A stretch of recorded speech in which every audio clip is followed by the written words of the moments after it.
Trucker Dump for April 12th, 2009, Episode 11, The Insanity of Truck Idling Laws. Welcome to Trucker Dump, where you'll get one driver's insights and sometimes humorous views of truck driving and the trucking industry, and pretty much anything else he feels like dumping on you. This podcast is brought to you by AboutTruckDriving.com. Resources to help you understand the world of truck driving through the use of stories and a pathetic attempt at humor. Hey folks, Todd McCann here. Well, here we go. This is one of my touchy subjects when it comes to trucking. I would tell you not to get me started, but it's far too late. I already wrote a whole blog post about it. I called it The Insanity of Truck Idling Laws. I know I said my next post would be about dispatchers, but I've got something fresh in my mind, mainly because it's happening right now. So please humor me. I'm guessing from the title that you can tell which side of the argument I take when it comes to truck idling laws.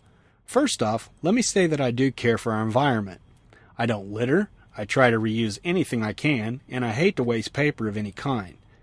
However, I'm on the opposite side of the coin from those enviro wackos who constantly measure their carbon footprint. I'd like to put my footprint right up their carbon hole. For those of you who have no idea what a truck idling law is, let's get you up to speed. Trucks need to idle their engines for a few reasons. 1. To power their stuff inside their cabs, such as a TV, computer, or a microwave oven. 2. To provide heat or air conditioning for the truck. 3. To provide power to their PTO, or power takeoff, which is needed by some trucks for loading or unloading product. Before anyone has a chance to jump on it, I'll let you know that I'm fully aware that a truck-mounted APU, auxiliary power unit, can do everything an idling engine can do, with a fraction of the exhaust fumes. But I'm also aware that these units cost thousands of dollars per truck, and because of that, most carriers haven't installed them. I'm also aware that idling options such as idler exist, but they're only available at select truck stops, and they have an hourly fee, a fee which most companies won't reimburse to their drivers. Besides, you aren't always at a truck stop when you need to idle. Some states have decided to limit the time that large trucks can idle their engines.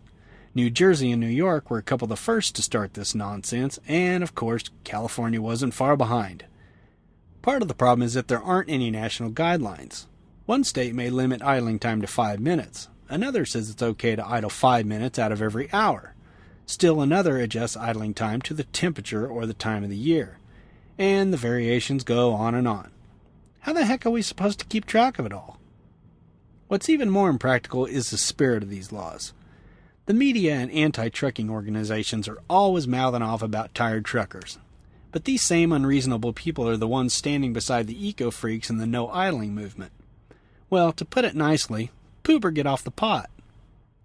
If I'm trying to sleep in 90-degree weather, what good is 5 minutes of idle time? You can't cool the cab of a semi in 5 minutes. Likewise, if it's 30 degrees, there's not a chance that your engine will heat up enough in 5 minutes to provide you with even the slightest bit of heat. I don't know about you, but I don't sleep well when I'm lying in a pool of my own sweat or my little piggies are shivering underneath the covers. If I don't sleep well, I'm not as alert when I drive. That's the opposite of promoting safety. Besides, I'm betting that these folks and everyone else leaves their climate control on at their house 24/7. Since we live in our trucks, shouldn't we be able to have the same comforts? As if things weren't bad enough, now many of the shippers and receivers truckers deal with are implementing idling rules of their own. They usually let you know that they provide a driver's lounge for our convenience. When you go inside, you're confronted with 4 folding chairs and a couple of half-empty vending machines. Wow, that's great, and so comfortable. Heck, my butt gets numb just thinking about it. But what makes their no idling policy so annoying is the fact that they don't take into consideration that you just might have a co-driver who's trying to sleep. Is it safe for them to have to wake up to go into the driver's lounge when the trailer is being loaded or unloaded for 2 or 3 hours? Remember, they have to drive later on that day. Even if they don't require you to vacate your truck, most don't, it's still going to be hard to sleep without any air circulating through the truck. Sure, I could open the windows in nice weather, but how much of the year is perfect temperature for that? Luckily, the point of this little rant is somewhat unnecessary. Although these state laws and company policies exist, they're rarely enforced. Go into a truck stop in most any state and you'll find plenty of trucks idling away. At the facility I'm at right now, there are signs everywhere telling you that idling will not be tolerated. Yet here I sit doing just that. The yard jockeys, the drivers who shuttle trailers in and out of docks, have been driving past me for the past 3 hours and no one has even looked at me twice. This happens all over the country too, and that makes me happy. Let's hope it continues. The reason I get so riled about all this idling stuff is because it's just one more example of people not caring about anyone but themselves and their own agenda. I just wish that people would think things through before they promote ideas they don't fully understand. Think about how others will be affected by your actions before you act. Sure, you want to clean up the planet for your children. That's commendable.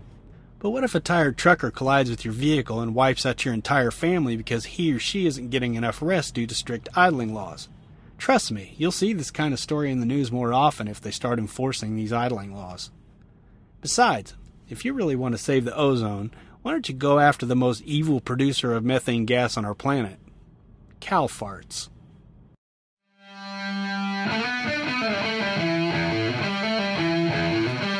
Well, there you have it. If you have some thoughts about idling laws or have a solution to the cow farting problem, head over to abouttruckdriving.com, type TD011 in the search bar, and leave a comment. I'm thinking some sort of cork filtering system might do the trick. I also take comments at truckerdump@gmail.com, or you can shoot a message to @ToddMcCann on Twitter. That's 2 D's, 2 C's, and 2 N's. And if you'd like to subscribe to the blog or the podcast, you can do both from abouttruckdriving.com, or you can subscribe to the podcast from within the iTunes store. If you're feeling like a sweetie pie today, please leave a review while you're there. Well, thanks for dropping by. Until next time, drive safe and stay out of my way. Dodge doesn't